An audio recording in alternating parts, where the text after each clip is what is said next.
So will this handshake in Beijing lead to a change of heart?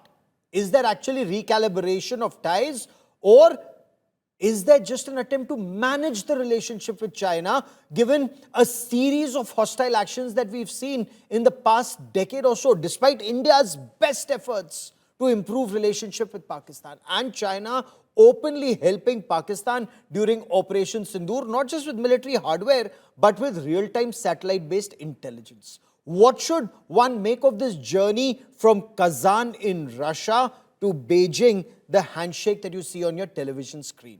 Joining me on this India First special broadcast is Lieutenant General Raj Shukla. He's former Army commander of the Army Training Command and a keen China watcher. Ambassador Veena Sikri, former top diplomat. Professor Brahma Chilani, one of India's foremost voices on strategic affairs, especially China. And Einar Thanjan is senior fellow at the Tahe Institute and chairman of the Asia Narrative Subtrack. He joins us on the show. General Shukla, President Xi Jinping met all SCO foreign ministers. Is there more to this handshake than meets the eye, especially in the context of what the External Affairs Minister said? We've made good progress in the past 9 months for the normalization of bilateral relations. It's the result of the resolution of friction along the border and our ability to maintain peace and tranquility there. Your appreciation of the situation along the borders and the India-China ties as they stand today? Well, all I'll say, Gaurav, is that the realities of our strategic neighborhood are what they are. I mean, the challenges are pretty grim. There is nothing to, hide so far as that is concerned. What I would emphasize is that, India has to plot its rise amidst competition, cooperation, confrontations, and conflicts. I mean, that is the reality. Sindoor was just the beginning. So I would say, I would endorse any steps taken towards diplomatic engagement. I mean, Mr. Jaishankar's meeting with the foreign minister, his exchange with the president, all that is welcome, as long as we remain watchful about what is happening along the LAC, about larger deterrence. And what we should really focus on is the growing power imbalance with China. So I would say diplomacy is welcome, but we should be watchful. So resumption of the Kailash Mansarovar Yatra is good news. A disengagement from friction points is good news, but we have to sort out the de-escalation piece. So diplomatic engagement is welcome, but we should remain watchful, strengthen our deterrence, and look very closely at the growing power imbalance with China. That is the situation. What we hear are very sweet words from China, but we have, Professor Brahma Chilani, more than 50,000 troops on either side deployed since 2020. There's massive buildup on infrastructure on either side and openly hostile Chinese actions during Operation Sindoor, not just military hardware sales to Pakistan, but also real-time intelligence sharing. How do you read this handshake in Beijing? This handshake in Beijing was not a handshake just with the Indian foreign minister. All the SCO member states' foreign ministers were received by President Xi Jinping. So we should not overemphasize the Jaishankar-Xi Jinping handshake. He went as part of that delegation of all foreign ministers. Every foreign minister was received by President Xi Jinping. But what we are seeing is not a reset of the India-China relationship. What we're seeing is China's stepped up containment of India. We shouldn't miss the bigger picture. We shouldn't go by the usual platitudes that Beijing mouths whenever there is a Indian official visiting Beijing or a Chinese official visits India. The same platitudes are repeated by Beijing. Nothing new has emerged. As we all know, that de-escalation along the frontier remains elusive. We know that Prime Minister Modi, ever since he became the Prime Minister in 2014, he went out of his way to befriend China, to reset the relationship with China. He went out of his way to invite Xi Jinping to visit India as the first major foreign leader.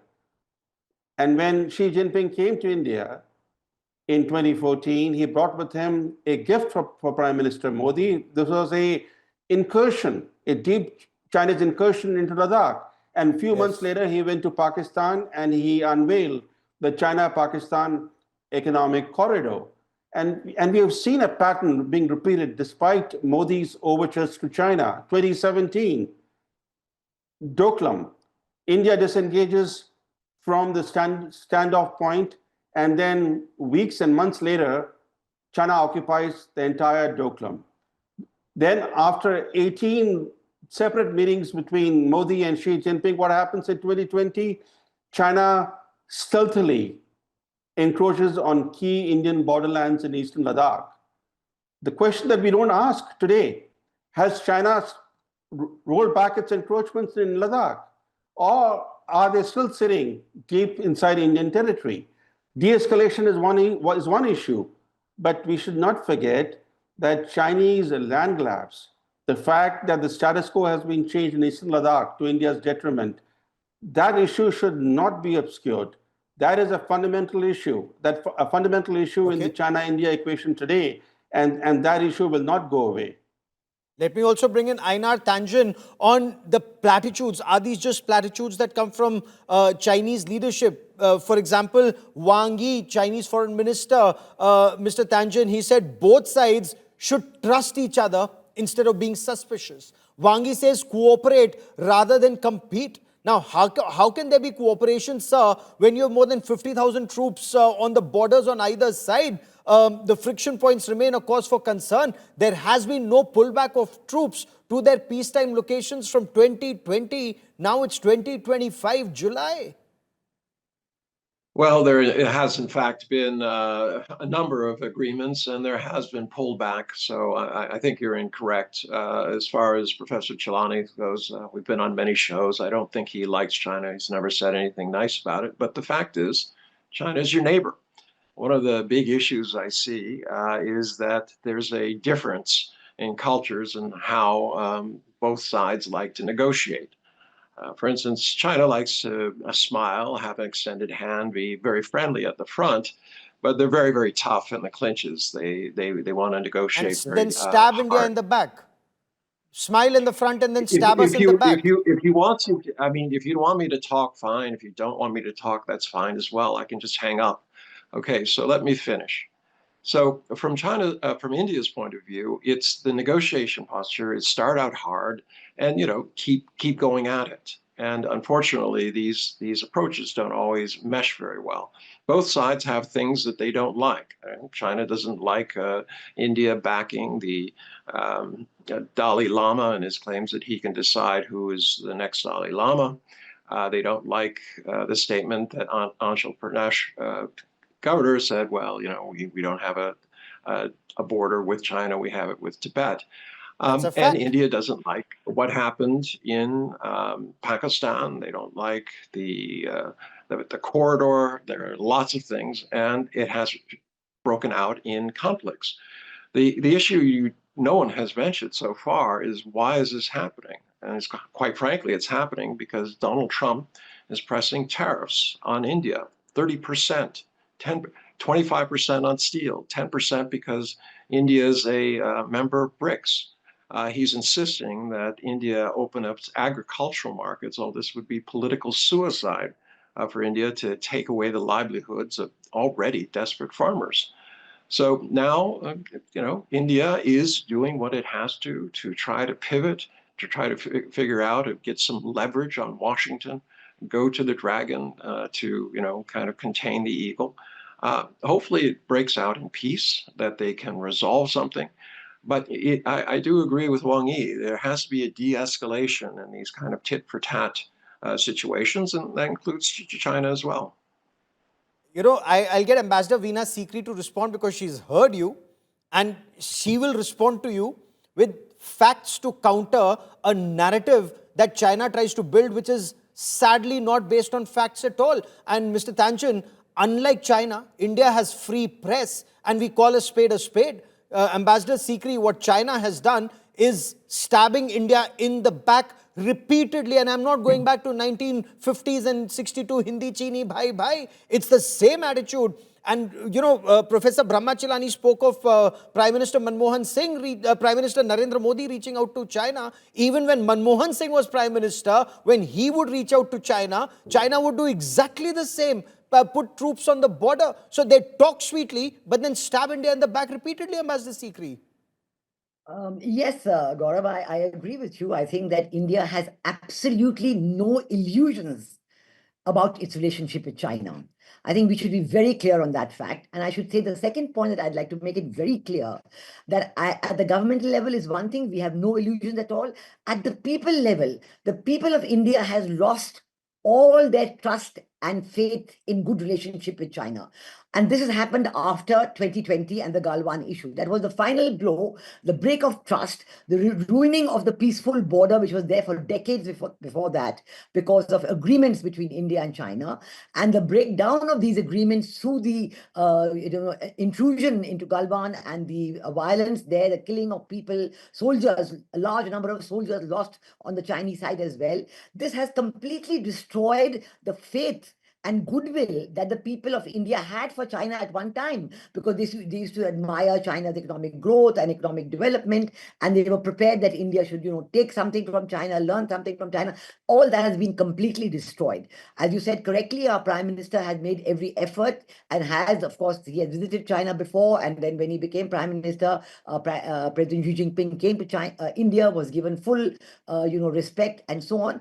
But 2020 has destroyed a lot. We are willing to build back to the extent that to normalize the relationship, to have a good trade relationship, but we consistently find this stabbing in the back, as you said. For example, just last week, 300 Chinese engineers being withdrawn from the Foxconn plant, the Apple iPhones, just like that, just like that. So say, let's put as many obstacles as we can in the way. And we know that constantly we have trade barriers. You've spoken about the rare earth and other difficulties, the constant effort to bring in these barriers that will make hoping for a slowdown in India's economic growth and industrial might and progress, and saying that somehow or the other. The worst blow was, of course, during Operation Sindoor. And there have been factual statements about China's direct assistance to Pakistan through satellite imagery and so on to give them, it was as if China was part of the war on Pakistan's side. So, and it indeed was, that statement, and that's why we played out that statement of General Rahul Singh, Deputy Chief of Army Staff, General Shukla. When you hear the statement of Chinese Foreign Minister Wang Yi, two major neighboring Oriental civilizations, the essence of China-India relations is how to live in harmony. But their actions don't show that. He says, realize the dance of the dragon and the elephant. Respect, trust, and coexist peacefully and seek development together. All of these very sweet words, China's actions just the opposite, very hostile. And as Ambassador Sikri pointed out, real-time intelligence sharing with Pakistan during Operation Sindoor. Pakistan does not have those low Earth orbiting satellites. All that information China gave to Pakistan, what does that show, sir? So frankly, Gaurav, this collusivity bit doesn't surprise me one bit. I remember years back when I was the GOC in Baramulla, we saw Chinese troops helping the Pakistanis in the construction of defenses right opposite us. I used to see them on an everyday basis. So collusivity is not news to me. It's only been growing, and in Sindoor we saw that it manifested in terms of sharing of data from the Baidu satellites, electronic warfare, so on and so forth. I think General Rahul Singh was just amplifying the reality of Sindoor, but anyone in the military knows that collusivity has been there for decades. May I also add that we have the competence to deal with this collusivity, and we demonstrated it in dramatic terms. Look at what happened to collusivity on the 10th of May. It lay shattered. So while we endorse all initiatives for peace, we are capable of taking care of what you call these Chinese stabbings in the back. The military is extremely competent. May I also point out that to Galwan, we responded with remarkable alacrity. Look what we did in Kailash. Look at the rebalancing thereafter. And nobody knows this better than the commander of the Western Theatre Command. Ask him. he will know from Galwan and thereafter, our responses have been measured, calibrated, but where required, sharp. So all I'm saying is that we are capable of dealing with Chinese shenanigans on ground, but we must continue to invest in deterrence in all these areas of space, EW, cyber, AD topology, and I can go on about that. So I'll absolutely. reiterate, my basic principle is engage with the Chinese, trust but verify. And therefore, concurrently invest in your deterrence, and we live in harmony. May I just, to these metaphors of Mr. Wangi, I have a theory of my own. And I'll Okay. just take 1 minute. I'm saying for the Yes, first please. time in history, the world's number 1 and 3 economies in PPP terms, China and India, are growing in close proximity without the Himalayas. They have been breached technologically. So the only way to keep the, geostrategic clash of trajectories peaceful is by investing in deterrence. And therefore, I'm a huge votary of deterrence. If we invest in deterrence, there will be peace. Otherwise, peace may not be guaranteed. Oh, China only respects strength. China does not respect, it may Sir, fool you with this I sweet have conversation. I have no doubt. Yeah, and before I bring in Professor Chilani, in our tangent, selling military hardware to a state sponsor of radical Islamist terror is one thing. But to give Pakistan Army real-time intelligence through satellite, isn't that indicative of direct participation of China in Operation Sindoor and goes completely against what Wangi preaches, peace and cooperation, when he does, or China does just the opposite? So China does not practice what it preaches, sir. Well, you have to remember what the facts are. The fact is that India was attacking Pakistan because they believed it was a state sponsor behind a terrorist attack. No proof has been offered of that. There's been lots of assurances. China and Pakistan both said, let's have an investigation. India says, we won't do that. We're going to attack. So when another nation is attacked, yes, other countries do not want to see this kind of unilateral action. There's no end game to this. You have to understand what are you going to do? Just say that India can attack any country if it believes it's somehow involved in terrorist activities? What if China started doing that? What if they said, well, India didn't commiserate over the 11 people who were hauled off a bus and other places and killed recently? I didn't hear any outcry about that. That was a terrorist attack. It was against Pakistanis, but there was no outcry. Terrorism is terrorism. Is Chinese worldview Whoever does- actually so myopic? Do you actually believe what you say? You seriously believe Yes, what you say?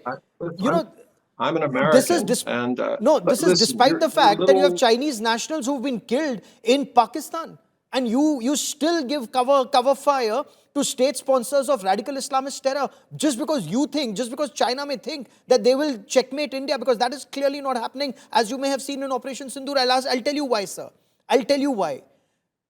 Pakistan do may you be a want to victim talk of or do you terror. want me to talk? I want to talk, but I want to have a There's conversation. four I of don't want you you. to talk down. I don't Look, want you to talk down to this India. At the same little time, you have to take our pretend points of we are view. not situation is kind of nonsense. You're not. Channel something else. Be yourself. The fact is, if you invite somebody on and you want them to talk, and you have, basically four of you against me, I'm just trying to present an opinion, and you try to make it personal. No, we What's the don't. point of it? The point Yes, is, you did. you You should said, also how do go you back believe that? with What are the you? Indian Stab it in the perspective, back? I mean, come unless you on. don't want it, the Indian That's perspective. nonsense. Oh, you think No, being I'm stabbed in the hearing back the is Indian nonsense? perspective, I'm sorry, but you don't Professor want to hear Brahmachalani. any other perspective. Well, I'm you hearing a are perspective. very. I'm hearing a No, you're perspective. not. I've heard your perspective. All you're At the doing same is, time, yes, you are unwilling to hear another perspective unless you're very I'm insecure. unwilling And to I don't hear mean your you, little. I mean China as a country, I'm not Professor want to be. Chilani. Professor Chilani, unless China is so insecure that it doesn't want to hear another perspective because it knows what it's doing is absolutely wrong. For example, when China is not sharing hydrological data on the Brahmaputra river, or it's not, giving that rare earth minerals or that heavy earth drilling machinery to India and helping Pakistan, every hostile action of China belies the sweet words of Wangi, but they don't want to hear about it. So, what do you make of India's attempts to remain engaged on multilateral fora like the SCO and the BRICS, and also bilaterally? Will it improve ties, or is China only buying time till it thinks it can strike India either directly, like in Galwan, or through Pakistan once again? India has been making sincere efforts for long under successive governments to improve relations with Beijing, in the belief that the world's two largest countries in terms of populations should should be should be at peace with each other. They should have a normal relationship with each other. So India has made sustained efforts to have normal, peaceful relations with Beijing. But we know what China has done in return. It has every now and then sprung a surprise. It has stabbed India in the back. It has not reciprocated India's overtures. But about the discussion that we are having today, Gaurav, let me be frank.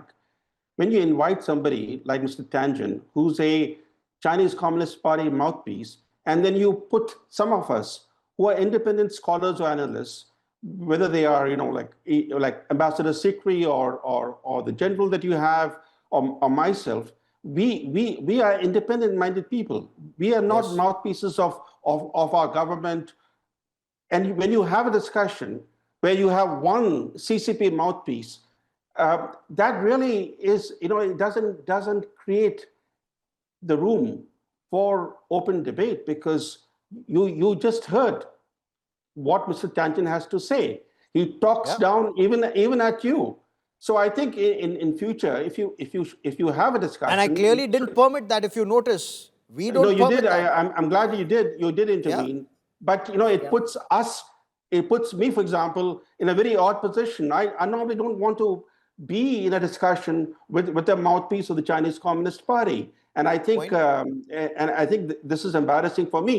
And I wouldn't like to Point be in taken. the same situation Point, again. absolutely. Point taken, sir. Though I want Indians, those who still believe, and there are many who, believe in that Hindi-Chini, bhai-bhai kind of narrative, and they say, we're two ancient civilizations and we shouldn't let America get us to fight. And I just want them to know the truth about these people. And that is why when people said, why do we bring Pakistani guests? I want them to know the real face of the Pakistanis. Just scratch beneath the surface. They are raw. They are 50 shades of Hafiz Muhammad Saeed. That's my only effort, sir. So that, the people realize the true face of these people. But your point taken entirely. Go and complete your point, sir.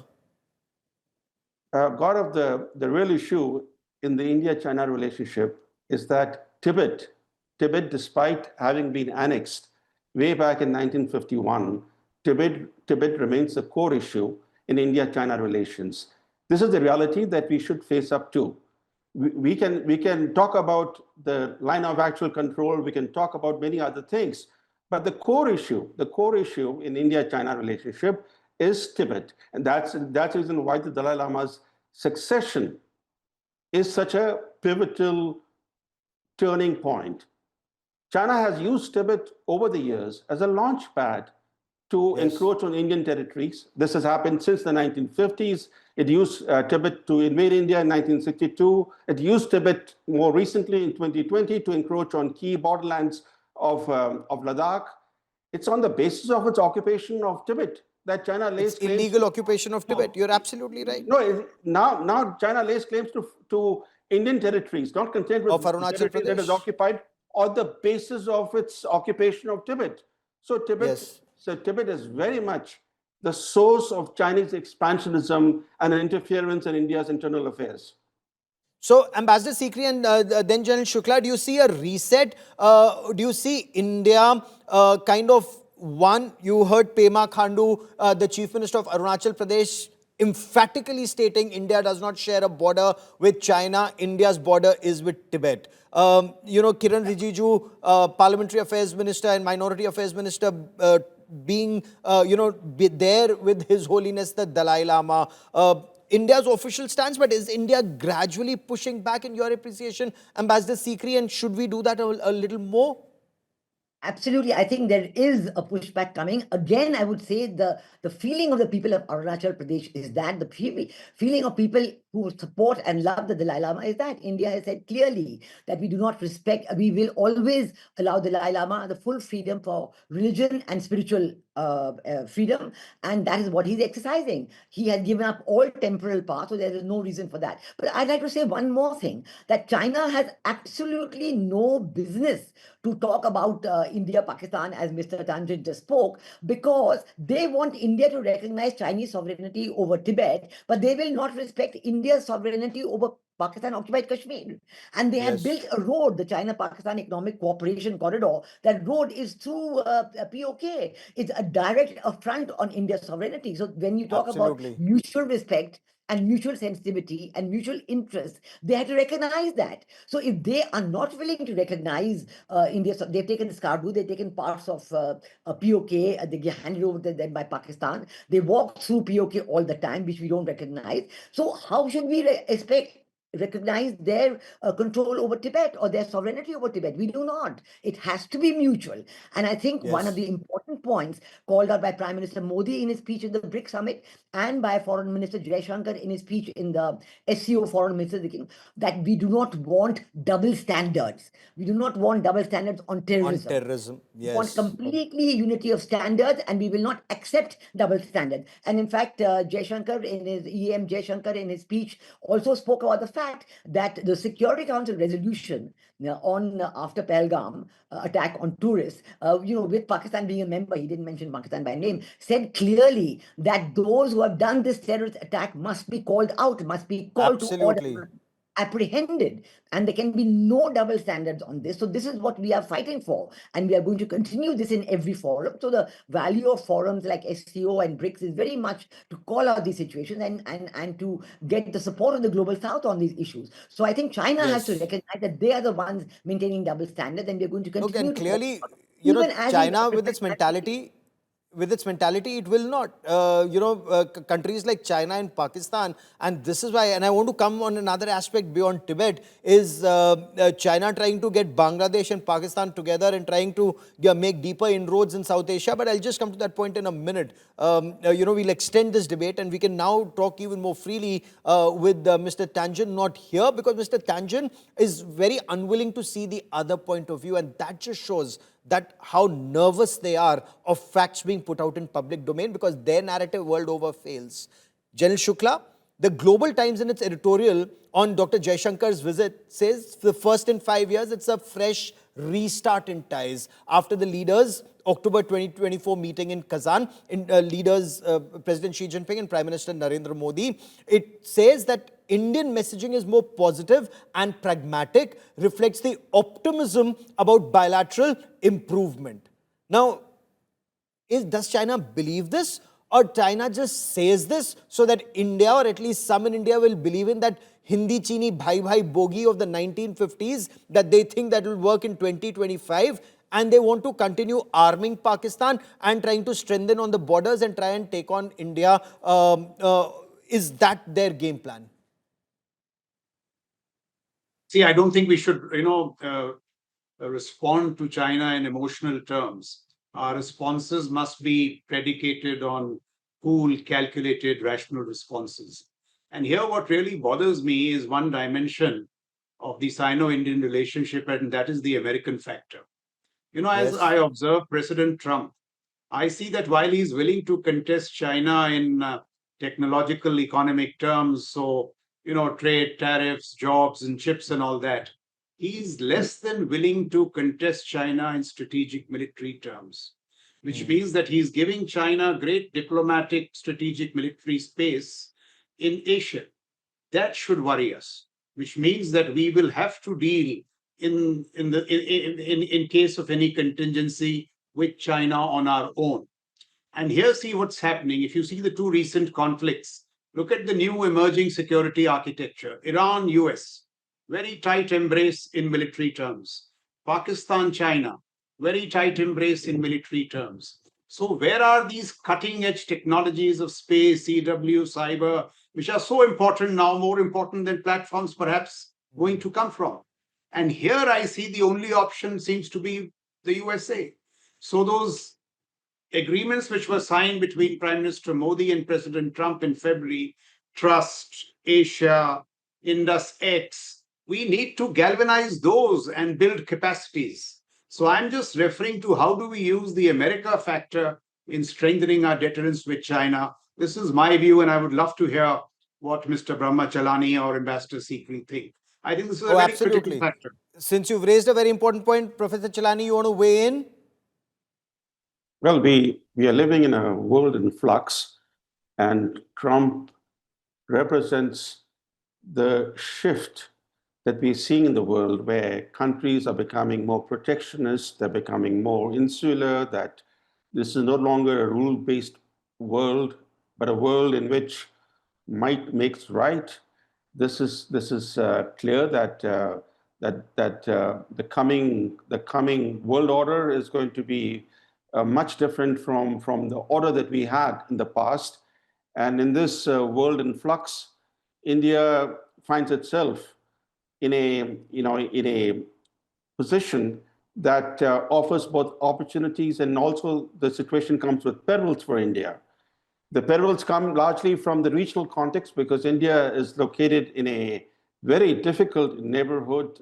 Whenever I've been to Israel, the Israelis love to ask one question, and the question is India's neighborhood worse than Israel's, or is Israel's neighborhood worse than India's? Because this is something that that Israelis really are fixated on as to whose neighborhood is the worst in the world. But certainly, India's. whether you answer, whether India's neighborhood is worse or Israel's neighborhood is worse, the fact is that India is located in a very troubled neighborhood, and that troubled neighborhood weighs down India. It weighs down India heavily, and looking ahead, this regional situation is not going to improve. So as a result, what India does is to build partnerships, strategic and economic partnerships with countries located far beyond its region. So all of India's key partnerships are with powers that are located far beyond its neighborhood. And I think that that reality only compounds India's foreign policy and strategic challenges. How reliable are some of those partners, especially United States under Donald Trump, to an extent Joe Biden before him, is again a big question. France seen as more reliable, Israel seen as reliable, Russia so far has been very reliable, but these questions, and I'd get like Ambassador Sikri to weigh in. But isn't India in a tougher situation than even Israel? You have a nuclear armed state sponsor of radical Islamist terror on one side, and an expansionist belligerent China on the other, and a budding terrorist nation Bangladesh. And you've been our ambassador there. How do you view that terror on so many fronts? Situation along Myanmar. How do you view all of these, madam? Yeah, I think we have to recognize that India is in a very turbulent neighborhood, but we have to also recognize that part of this turbulence is created by others who don't want to see India's rise and who are constantly trying. We saw what happened in Bangladesh last year, and it was the Biden deep state who played a very active role in that. We know that China, as you said, is, getting Pakistan and Bangladesh together and thinking they'll get back to the old days, pre-1971 days, where you can mount a pincer attack on India. So India has to negotiate all these, and we've chosen the role of strategic autonomy, of multi-alignment. We are very calm and cool about it. We don't get disturbed or, get erratic about it. And we're prepared to talk to everybody. That is the role of strategic autonomy. Whether it is Russia, whether it is America, whether it is China, we're prepared to talk to them. But we don't give up on our own interests. And we are not scared to call out double standards. I think this growing strength of India is something that we have to know that it disturbed other people, but we have to continue to grow. I agree fully that strategic deterrence is very important, and unless we can modernize our hard power, get the latest technology, but we did show very effectively during Operation Sindoor that our own indigenous made in India technology is working very well. So it gives us a great boost to strengthen that and also to get the necessary technology from other areas where we are. So I think our foreign policy is in a very strong position, but we are aware of the challenges. It's not that we're not aware. We're not talking to anybody, including China, without being aware of the challenges, but we are prepared to do that. I mean, if the Kailash Mansarovar Yatra has started, it's a good thing, and we're prepared to say it's a good thing. something, but it doesn't hide any of the other problems that are there and which we are willing to talk about. Similarly, with USA, we know that Yes. President Donald Trump met Asim Munir in his own office, White and what House, has yeah. that mean to us? But we also know that, yes, I quite agree that American technology is something we need. There are excellent initiatives in America, like the ICT initiative and other initiatives that we have to build upon. And we know the engines, the aircraft engine that we are waiting to get from America regularly, all that. So it's a constantly a balancing effort and a balancing strategy. I think we're doing well because our economy is going well and because we are able to manage our own internal technology. Look at the news which came yesterday about the Yes. oil finds in around the Andaman region, and how this could really transform India's economic growth if that Oh, proves to be absolutely. factually correct. So there are always these good news, but we will never be caught sleeping on the evil intentions of people like Pakistan, who are now influencing Bangladesh, who are now trying to sell tanks to Bangladesh, Turkey selling drones to Bangladesh, and that is greatly influencing the instability in Myanmar as well. We know that the Yes. Arakan army is being wooed by both China and by America, and so all these factors of instability we are fully called out on, but we are building our own strength to manage these. And that's exactly why I said we live in perhaps the toughest neighborhood in the region, and yet we come out on top, and that shows Bharat Shakti, India's strength, economic strength, diplomatic strength, military strength, and people's strength, people power in this country. We will continue to debate this. I've run out of time, or even in the extended part of our debate. General Shukla, Ambassador Secret, Professor Brahmachilani, as always, such a pleasure having you on India First.